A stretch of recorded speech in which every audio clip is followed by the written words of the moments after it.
Присуството, многу ми е мило што као публика гледа многу млади луѓе. Ова е последниот настан на книжевниот настан Букстар, фестивалот на европската литература, 11-тото издание и настанот е насловен како Правда за кратката проза и всушност ние ќе се обидеме малку повеќе да разговараме за развојот, моменталните тенденции, авторските преокупации на авторите поврзани со пишувањето кратка проза или некои други ја нарекуваат флеш проза или микрофикција и така натаму. Имаме задоволство, освен тројца прекрасни македонски писатели, да имаме и еден прекрасен писател надвор од нашата убава земја, а тоа е австрискиот писател Майнкарт Раухенштайнер.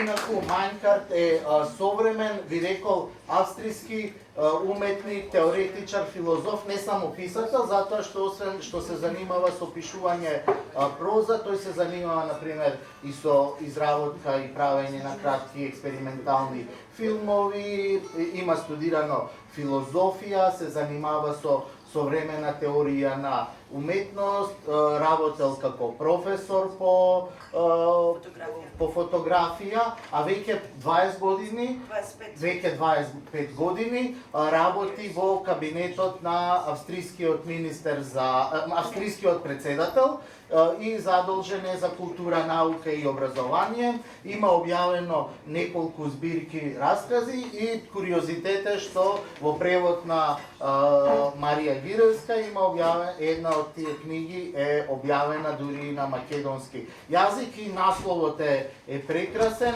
и изваден е од еден негов афоризам. Афоризмот е, ако може така да се каже, ултра кратка проза, а книгата се вика Кога сум сам, третиот ми пречи. До него е познатиот македонски.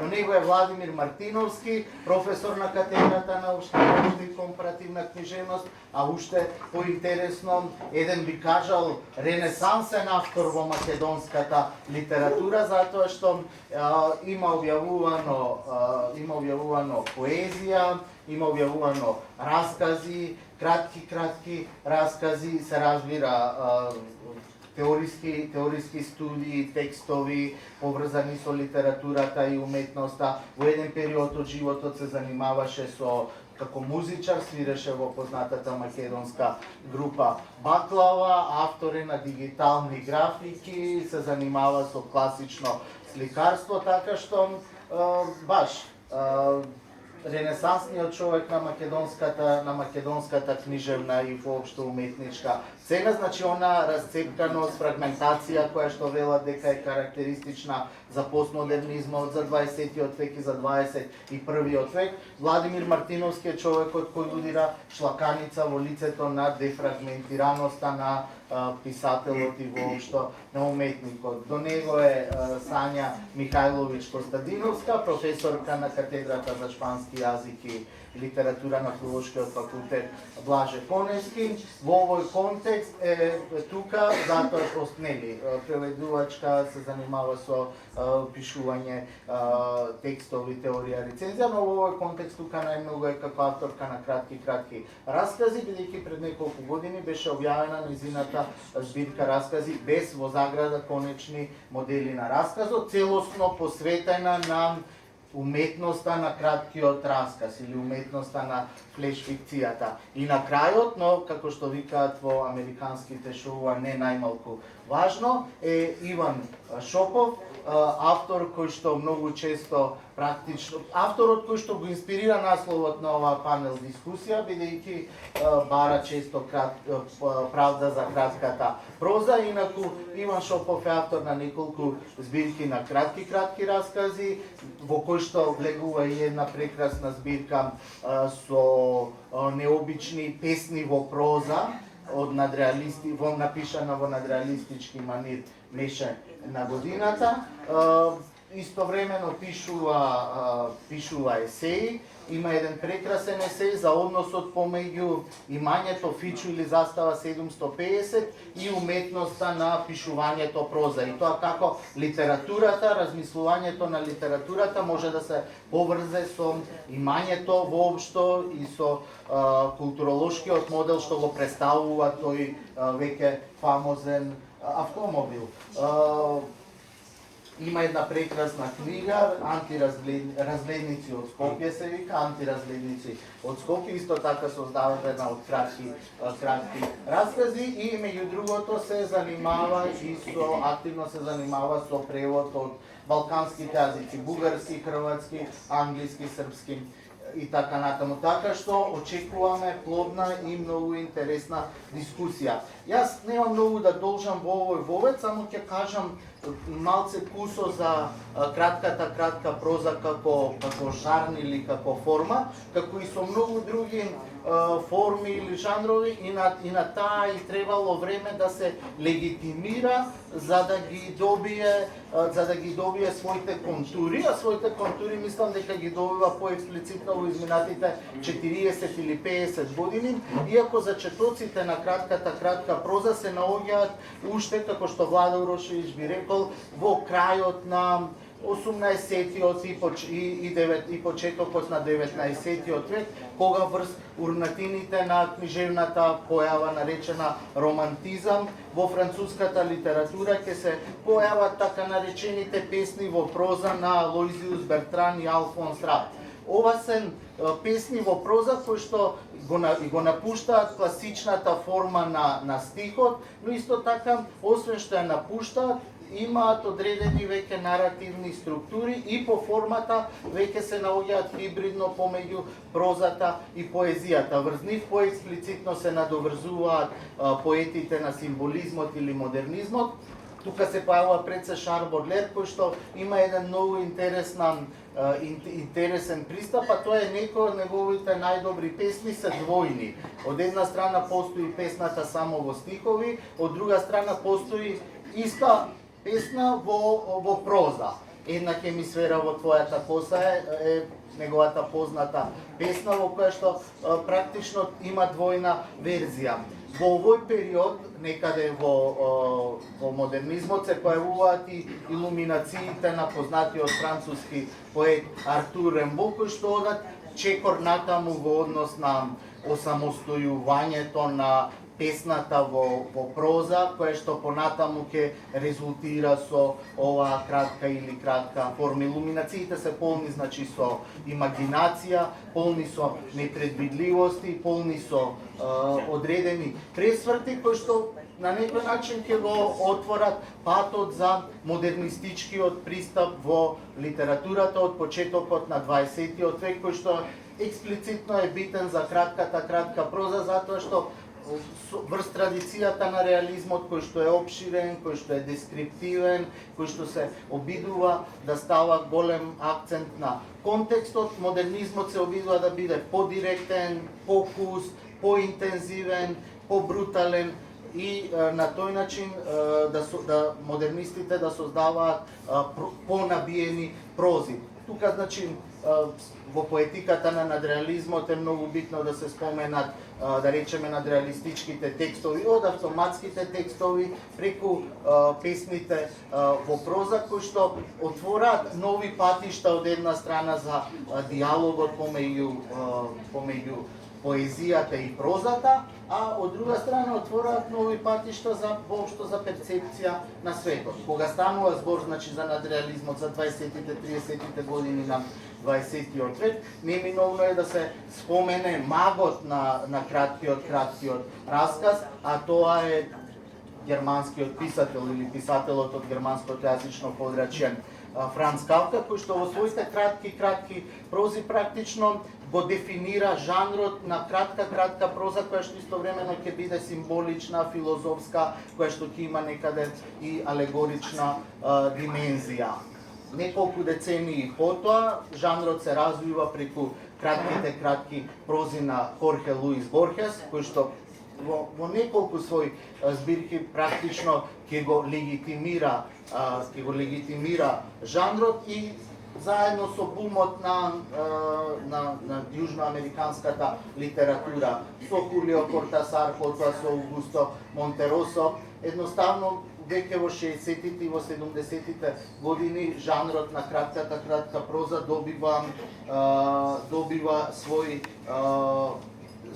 легитимитет. И потоа кратки раскази пишуваат речиси сите во американската литература, тука се да речеме Доналд Бартелми, во италијанската литература тука е Итало Калвино, ги спомнавме големите автори на латиноамериканската литература, Борхес, Кортасар, Аугусто Монтеросо и така натаму, а за макрофикциите во САД се разбира има силна традиција од Доналд Бартелми преку Лидија Дејвис и така натаму. За да стигнеме до некаде до денешното време, кога кратка проза на некој начин идеално се вклопува во популарноста што во последните десетина години ја имаат социјалните медиуми, Твитер, Инстаграм и Фејсбук, кои што поттикнуваат ширење на флеш фикцијата и микрофрозата како форма на читање прилагодена за екран, затоа што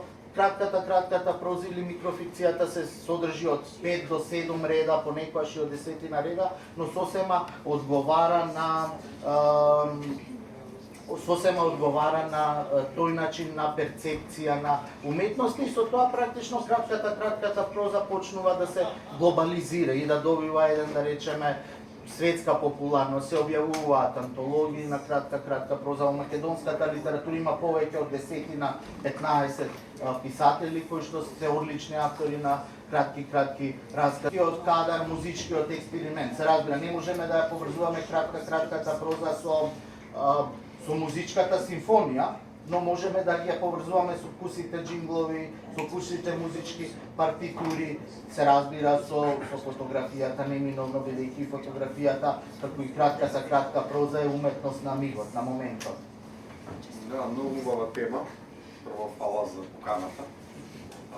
Темата е супер затоа што во суштина кусата проза, микрофикција, флеш фикшн, како се ќе наречеме или како што ти рече, куса проза. Имено јадење се вика кускус. Кускус расказ. Добро звучи. Е една многу вака игрива форма и таа хибридноста има во темелот.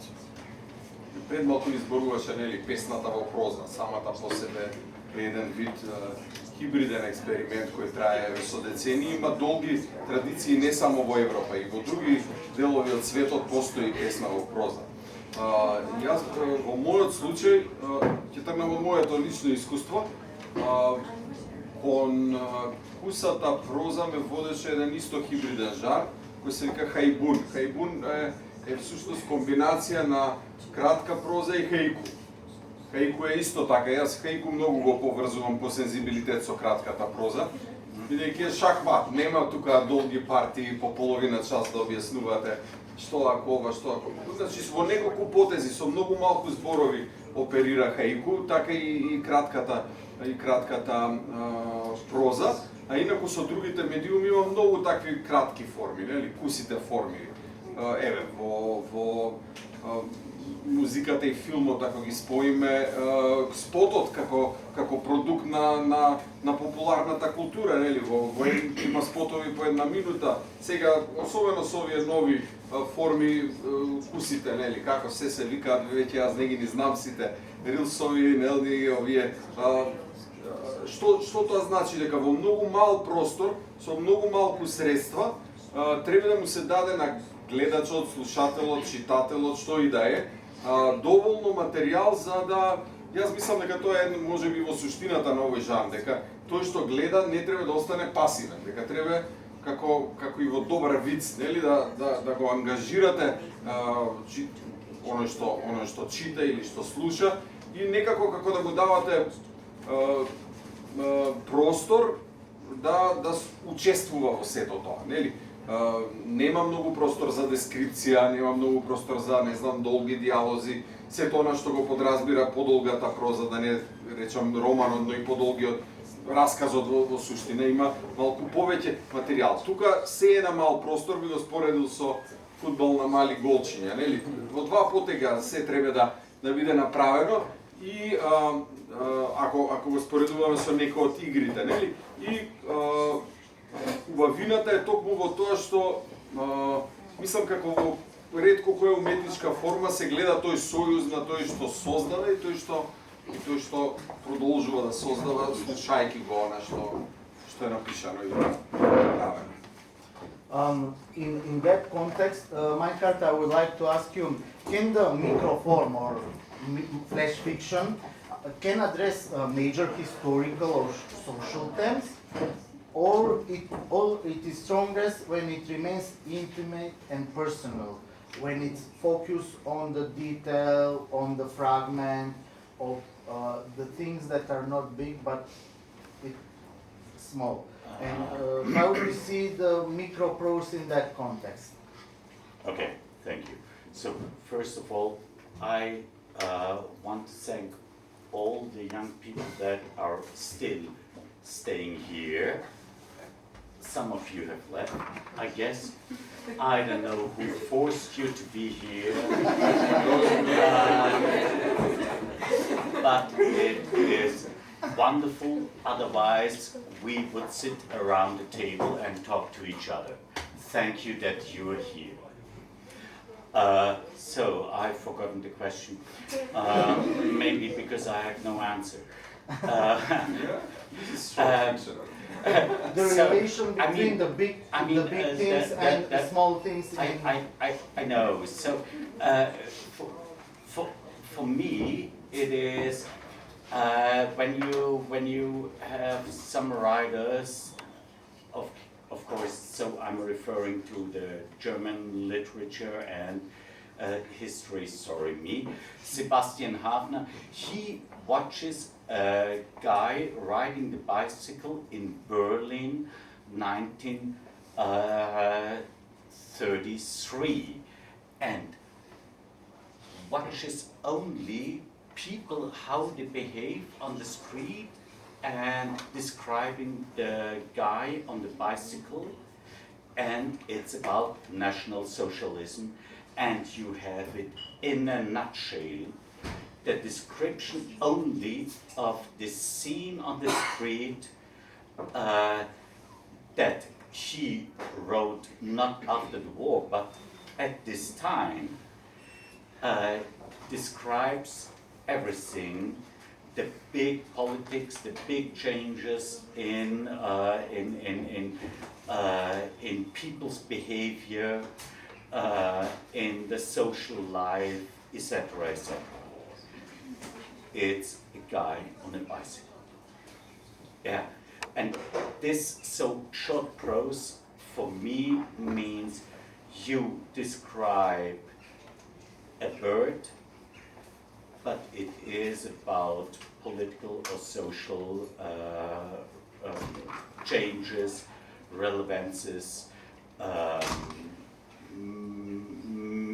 misbehavior, something much more bigger. But you have to focus on one detail that can tell the entire fucking story.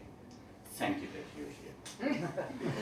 Фала ти, Мeinhardt, за ова што го кажа, ме подсетува на една славна, може ја покривна анегдота, може е точна анегдота, а тоа е во една пригода Ернест Хемингвеј се карал со неколку луѓе во конфликт и тој им почнал да им објаснува дека може да напише цел расказ употребувајќи само 5 зборови. 6 зборови, а ќе то предам сега ќе видам дали се 5 или 6. 6 зборови, да. И дека и се кладел, се обложил со некој дека може и во таа пригода кога неверните му рекле ајде добро, покажи се, напиши го расказот за 5 збора и Хемингвеј рекол бебешки чевли неупотребени за продажба. Да, може со 5. Може со 5. And then go home with the sentence. That's fucking deep. Да. Што кажува ова? Сите што го слушнавме веќе имаат некаква приказна што ја конструираат за се ова. Па ајде ги чуеме како би го толкувале. Да ве вклучиме малку и вас. Ајде. Реченицата е уште една, сакате да ја чуете? Да. Значи Бебешки чевли, не носени и не употребени. никогаш употребени за продажба. Baby shoes unused for sale. For sale. Толку е. Професоре, само да А на испрашувам. што Tell the story. Кога Хемингвеј, кога станало дискусија за кратко расказ да напишеш, и тој вика, окей, еве би со 5 збора. Можам да напишам расказ што има значење, да употребам само 5 или 6 зборови. Добро, што е поентата? Поентата е дека вака кога ќе го слушнеме раскажот, главниот акцент е ставен на толкувањето на читателот, не на она што е кажано, туку на она што кажано за зборовите. Кој е моето толкување? Дека практично некое семејство купило бебешки чевли, но се случил или абортус, или се случил некаков трагичен настан со кое што детето не преживеало и затоа сега тие бебешки чевли практично никогаш употребени може да ги користат. Практично една трагична, една суштинско екзистенцијална трагична или болна ситуација, раскажана само со 5 или 6 зборови, но акцентот и не е толку на таа трагична екзистенцијална ситуација, колку што е акцентот на тоа дека само 5 зборови може да отворат огромна имагинација за толкување кај читателот, да создаде цели едни светови зад исклучиво малку зборови, како што кажа Мајнтар, врз основа на само една мала екзистенцијална ситуација на некој како вози велосипед, читателот да види цела една друга ситуација. Во тој контекст имам сакам да те прашам тебе, иако го знаеме одговорот. Која е вака улогата на она што е неискажано, на прекинот, на тишината, на она што практично е оставено на улогата на читателот при микропрозата? Колку ти во твоите микропрози инсистираш или сакаш да ставиш акцент на соработката со читателот? Како секој мрзлив писател, кој што го благословува постоењето на жанрот микрофикција, нормално дека создавате такви текстови кои се подпирате на имагинацијата на читателот. Белината е многу важна, некажаното е исто така премногу важно, затоа што да речеме, освен што микрофикцијата ја претвора мрзата на писателот во доблест, ја има таа моќ да создава микромистерии. Меѓу омилените микрофикции е една од Иштван Еркин, унгарски писател кој што е класик на жанрот, познат по збирката едноминутни новели, нели самиот наслов се ни кажува, кој што и самиот прави шеги на сметка на мрзливоста на писателот. Беше спомната и Лидија Дејвис и таа реферира на мрзата на авторите на микрофикцијата. Како да Еркин има еден текст за тапа од плута, кој што плови по површината на водата и одеднаш пропаѓа, ја снемува. Без никакво објаснување каде, како, зошто, кој ја фрлил таа тапа, што барала таа тапа, во каква вода се наоѓа, еден најосновен податок, сосема гол, лишен од секакви описи и контексти, и што добиваме на крај дека еден основен физички закон е нарушен. Добиваме фрлена ни во лице во 2 реченици микромистерија и ние треба да се чудиме што да правиме со неа. Вака можеби звучи банално, звучи чудно, меѓутоа еве замислете дека тоа се случува во просторијата. Дека столов почнува да лебди, дека сликава само од себе се префрла на другиот зид. Ќе бидеме шокирани, ќе бидеме многу вознемирени. Тоа ни се случува во многу збиена форма. Тоа ни се случува во 3 реда. Тоа е како да имаме джебна атомска бомба, така го доживувам тој расказ. Што сака писателот да ни каже? Не мора да сака ништо да ни каже. Просто ни нуди еден скандал, едно нарушување на законите и ние сами треба да се справуваме со тоа. Што би правеле како читатели? Затоа белината е спектакуларно важна во краткиот расказ. Исто така Владо Урошевиќ има еден кускус расказ за човек кој што наблюдува од својот балкон некаква топка која подскокнува. Удира во бетонот, оди нагоре, удира во бетонот, оди нагоре, и кога очекува наблюдувачот дека ќе најде некој дете што игра со неа, гледа дека таму нема никој и топката само од себе подскокнува, и тоа се одвива во правилни интервали. Звучи банално, звучи чудно, меѓутоа замислете дека тоа се случува во просторијава и ќе видите колку е вознемирувачки, колкава авантура всушност представува. Кога во книжевен текст ќе ви го дадат тоа во толку збиен простор, тоа е едно од највозбудливите нешта што може да се случи, барем за мене. Да, кратка проза многу често функционира на тоа рамиштена. Легитимно е да се толкува и како глупост.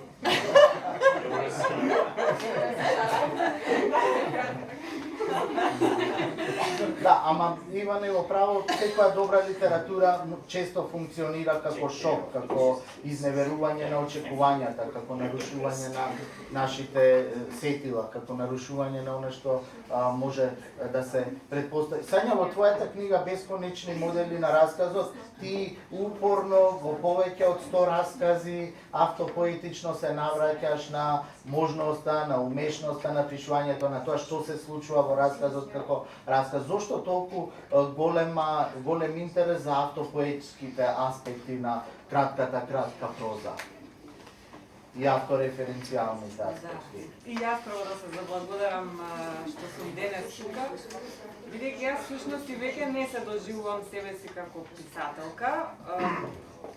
Ако ги Напиша се што можеше да се напише. Да, 2 книги доста би. Ако е заедно тоа, Кратко и јасно, да, нема. Така што и воопшто, значи кога таа книга излезе, ги собрав расказите, ги структурирав, бев во комуникација секако со уредникот, меѓутоа тие раскази излегува самостојно. На Facebook ги објавував, чекав лајкови од пријатели, ќе си коментиравме нешто можеби смешно. Така што расказите сами по себе се водија независно од форматот што сега го имаат во книгата. И првиот расказ што го напишала бил веројатно во тој манер, значи во тој автореференцијален манер, расказот што раскажува сам за себе како се прави еден расказ. И потоа ми се види интересна постапката и си продолжив. Така се собраа веројатно раскази за една збирка. Меѓутоа не сакам да кажам дека намерно инсистирам на тоа дека мојата представа воопшто за книжевноста е автореференцијалноста. Едноставно во таа книга така се случи. Потоа имам и други некои книги, сам другата втората книга со кратки раскази и во неја има еден дел со таква метапоетична постапка. Меѓутоа, слушајќи ги внимателно останатите учесници, би сакал нешто и да додадам, ми беше баш интересна дискусијата. Првата асоциација, например, денес, во денешен контекст за краток расказ, ако го споредиме со други медиуми, ми е меме, не како го видам. Значи, го гледате, во 2-3 реченици со некоја слика придружено, сладко ќе се изнасмеете и продолжувате понатаму. И ова што го спомна Шопов за баналноста. Значи, јас, например, ако нешто од друга одлика е нова бесконечни модели на расказот, ако е автореференцијалност од една страна, баналноста е од друга страна. Значи, расказите се има инспирација од разни банални случки, банални предмети.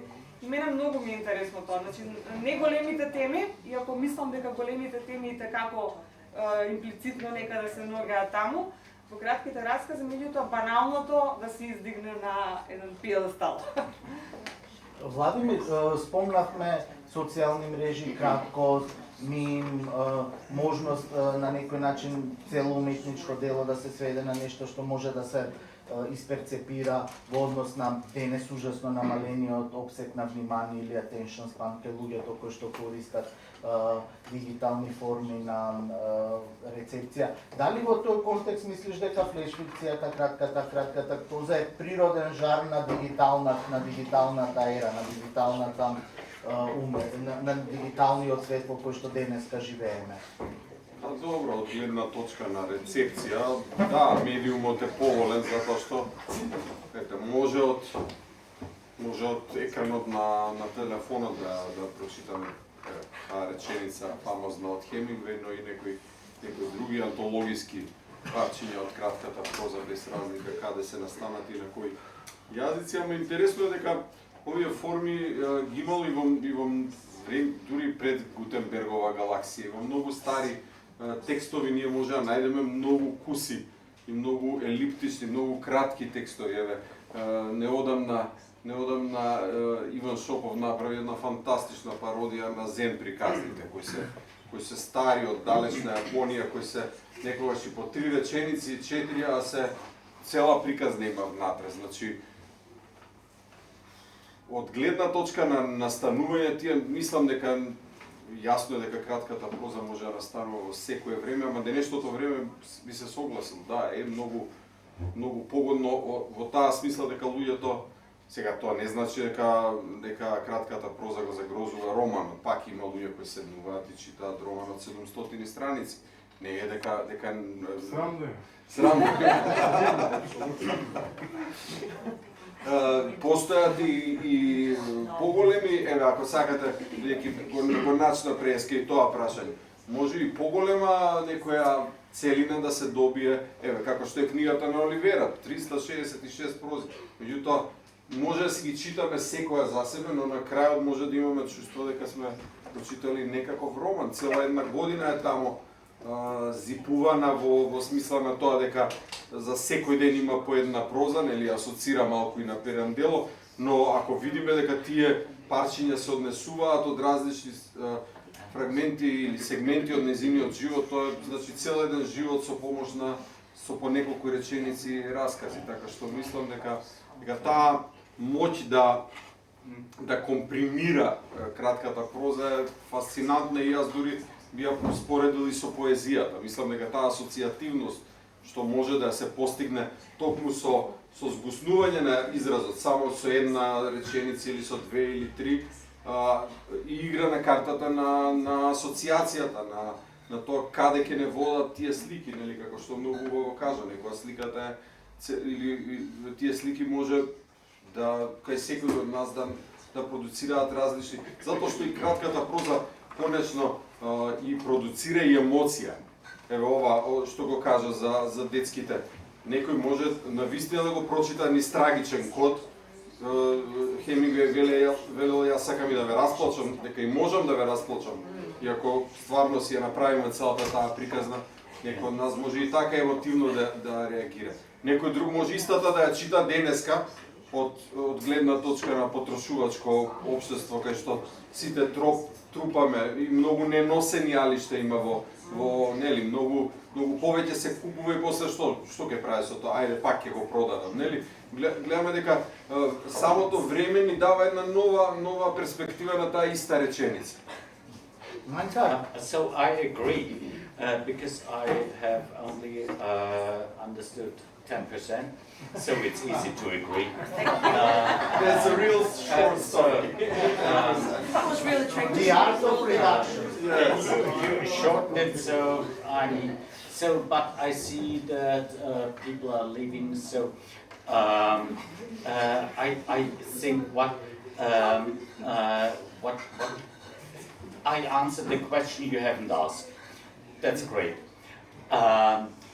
It's okay. So the intensity of the short prose, and I think you mentioned this. Thank you. You mentioned this. When I have an overview over the German production in literature, when you have the novels are, oh my goodness.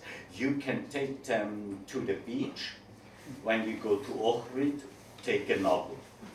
Yeah, when you want to read literature, do read a short novel. Because the short novel is much more intense, it's straight, and it opens a world within 4 pages, and most of contemporary novels close a world for you after 400 pages. Yeah, watch your time. So. Ivan, I agree, and it was connected with my question, so thank you, Майнхард. Oh, thank you. Во тој контекст, Иван, сакам ти да се надоврзеш. Што е тоа што флеш фикцијата може, а подолгата проза, поепски расширената проза не може?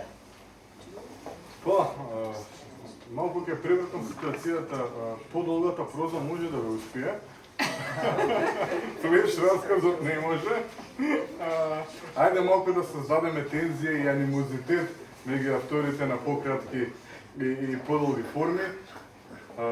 Како да кажам, разбирам зошто многу луѓе не ја сакаат флеш фикцијата, зошто романописци, например, не ви ја сакале флеш фикцијата.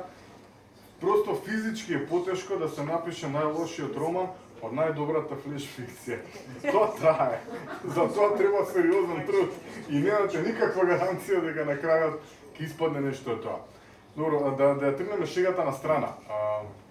Оно што го може флеш фикцијата, не го може подолгата форма. Тоа е она згуснатост, збиеност, не само на значењето, туку просто на енергијата на зборот. Како што спомнав пред малку, тоа е буквално како да имате една мала джебна атомска бомба нормално во смисла на јазикот. Со подолга прозна форма може да постигнете други нешта, не може да постигнете таков печаток и таква експлозија. Сеќавам дека кога прв пат се сретнав со флеш фикцијата, исто така бев средношколец, 3-та година во средно училиште, и случајно ми падна во раце нека збирка куси раскази од Даниел Хармс. Тоа беше скандалозно поразлично од се што се наоѓаше во училишната програма, па дури и многу поразлично од се што можев да сретнам тогаш во домашната библиотека. Се разбира, формирана од моите родители, баби, дедовци и така натаму. Таа возбуда не стигнуваше. Едноставно таа збиена енергија, тој, еве сега можем да се надоврзам и на спортската аналогија што спомна Владимир. Не би рекол фудбал на мали голчиња, би рекол дриблинг на мал простор. Изворно, дриблингот не е направен за да го поменете противникот, туку за да избегнете страшен удар во нове. За да се го спасите животот. Така што за да направите успешна кратка проза, микрофикција, мора да бидете многу вешти, инаку читателот незадоволен ќе ви искрши нове. Сања, зборувавме за кратка проза, 19 век, произлезено песни во проза, зборувавме за развојот во 20-тиот век, кој што е дефинитивно век на кратка проза. Кафка, Борхес, Кортасар, Монтеросо, Итало Калвино и така натаму. Како гледаш на денешната ситуација на кратка проза во контекст на цела оваа традиција? Па еве се зборуваше за тоа дека временски можеби најповеќе се поврзува со последните години, одговара на форматот на мобилен, брзо читање, што нашето внимание може да биде насочено само кратко време.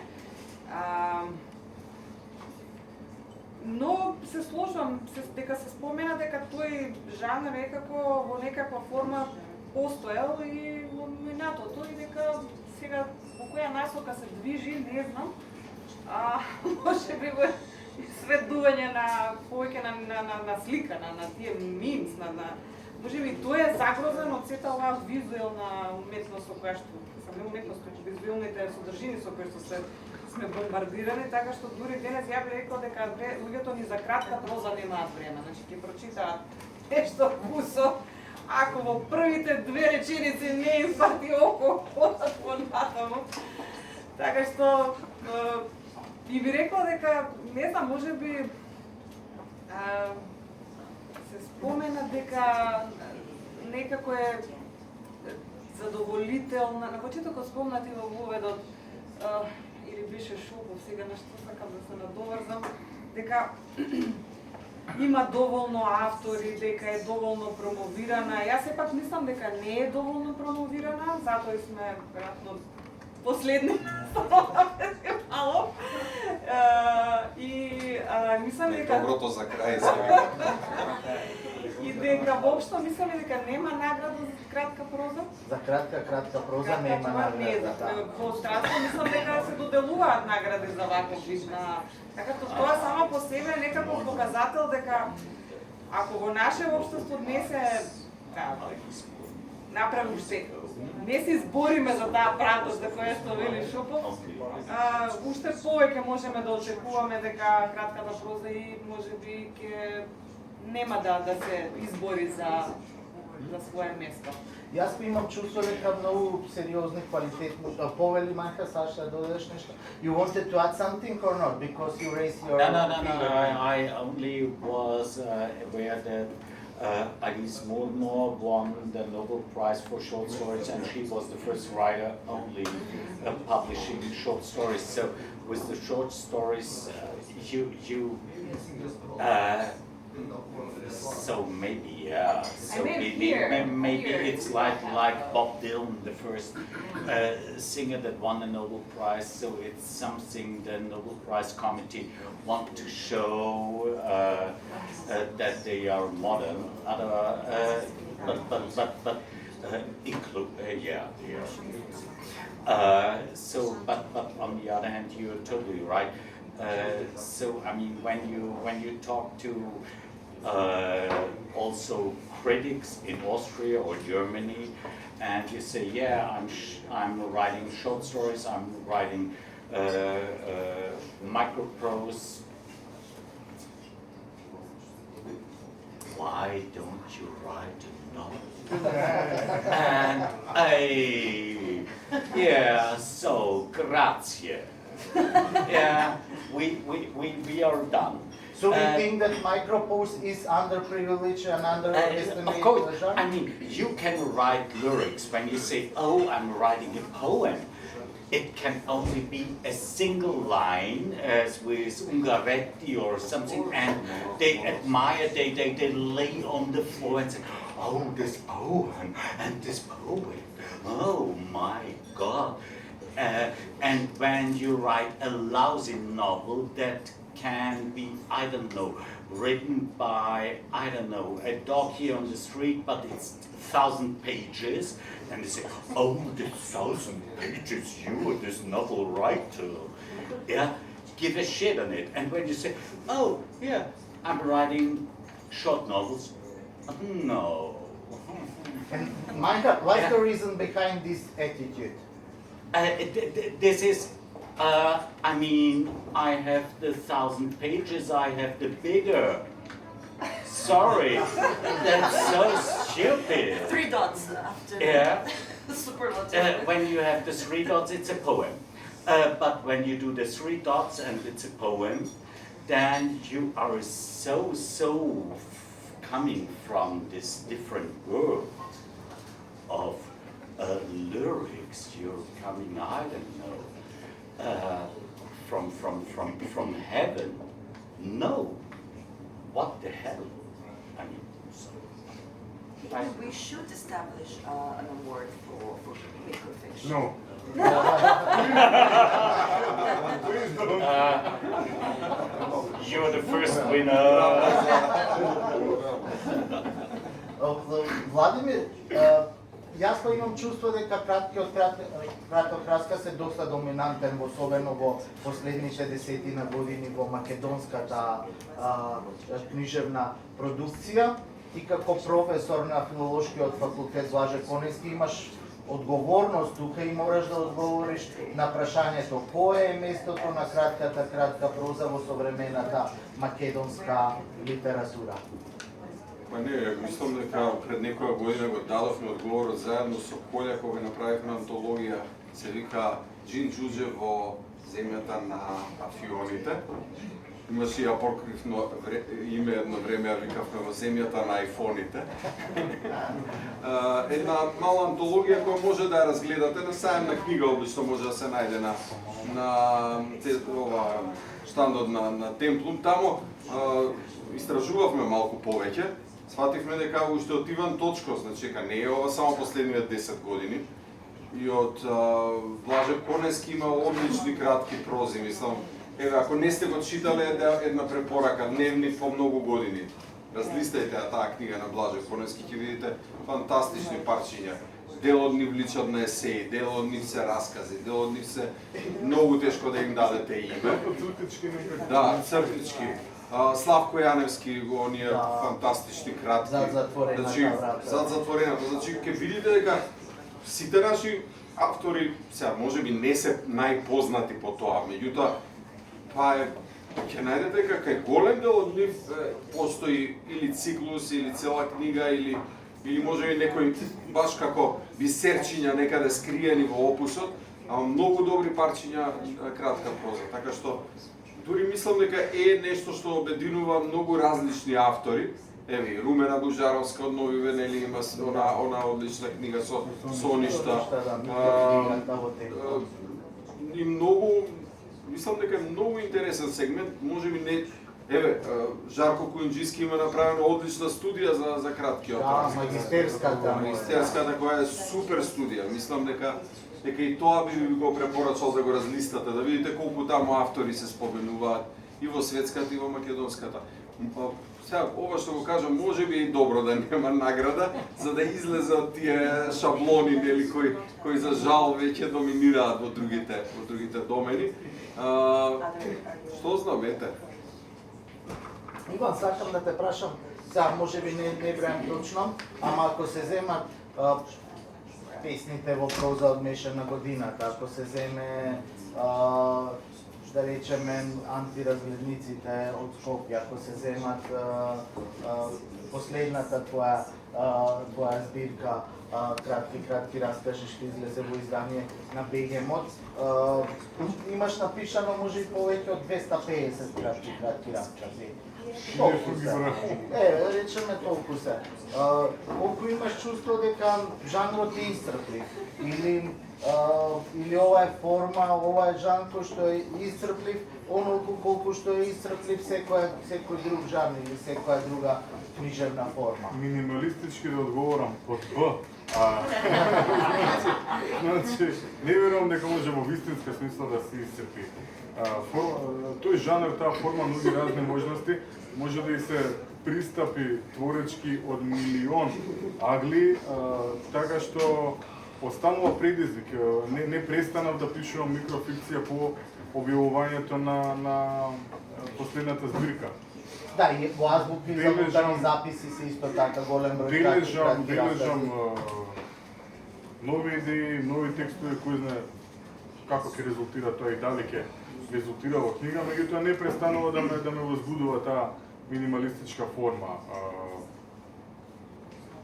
Спомнам би се надоврзал на Владимир, тој истакна традицијата што има македонската современа литература, оние автори кои ги знаеме најлективно во свет, како Блаже Конески, како Славко Јаневски, Влада Урушевиќ, чисто така тука ќе го додадеме, меѓутоа никој од нив кога прво ќе му се спомени името, прва асоциација за тој автор не е неговата минималистичка проза, има врвни парчиња.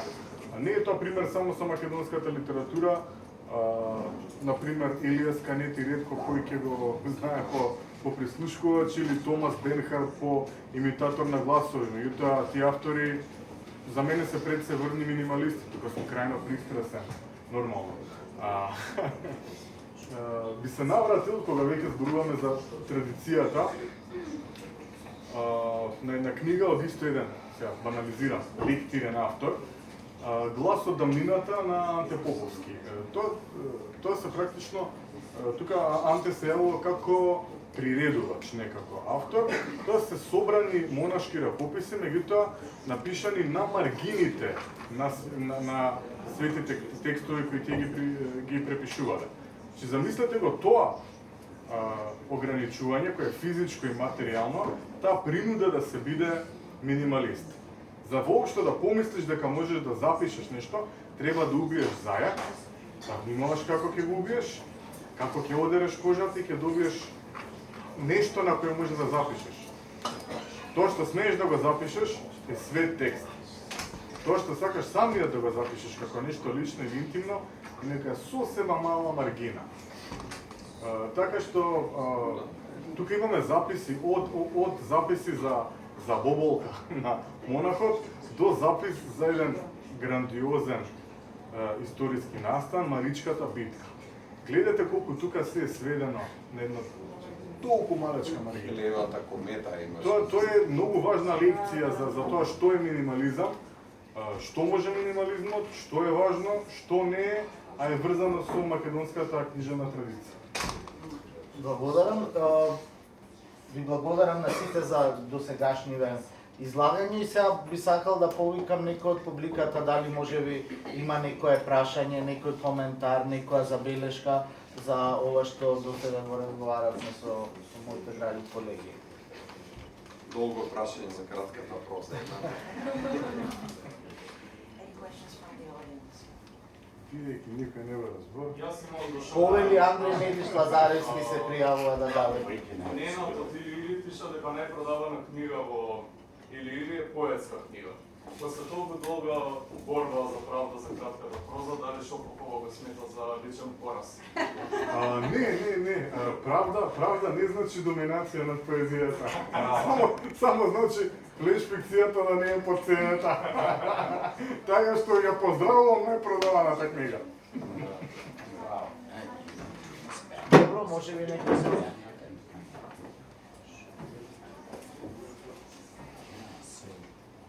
Во тој случај, бидејќи нема други прашања, а сите вие тука сте прозаисти, писатели, а писател и прозаист секогаш мора да биде подготвен да направи нешто писателско, нешто прозаистичко, нешто авторско.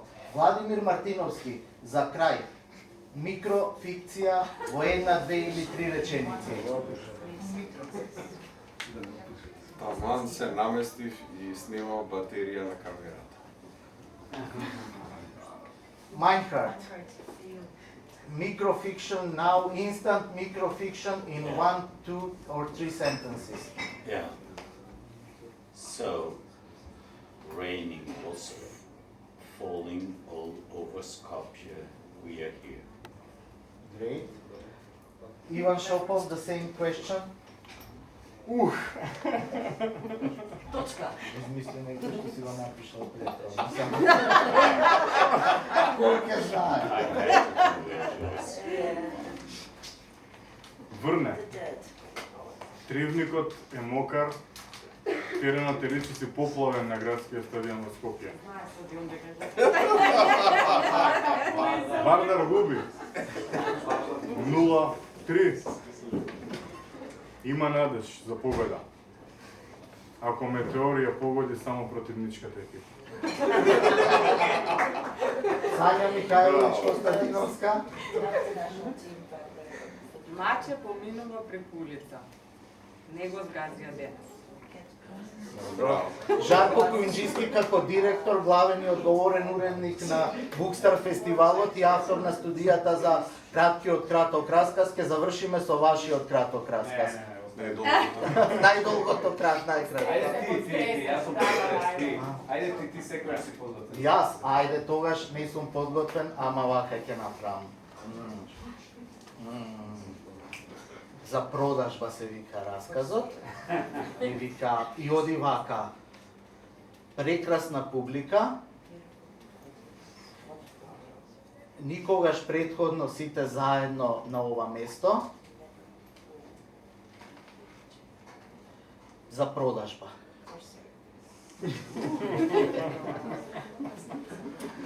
and thank you. Thank you, Thank you.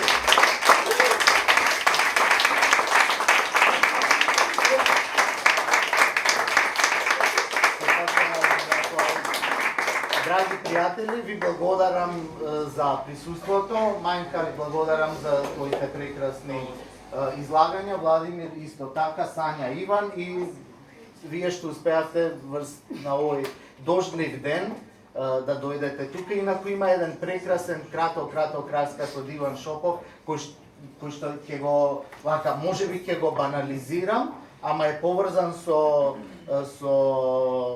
дожд, со врнење дожд и со возење такси. Расказот оди нешто вака слично. Се возам во такси, надвор врне дожд. Во еден момент, пред да му платам на таксистот, вели: каков ужасен дождлив ден. Скроен за да легнеш со туја жена.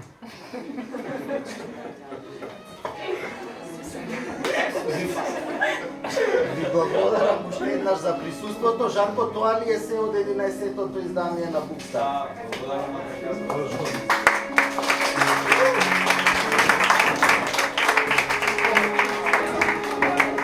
Јас што говорам,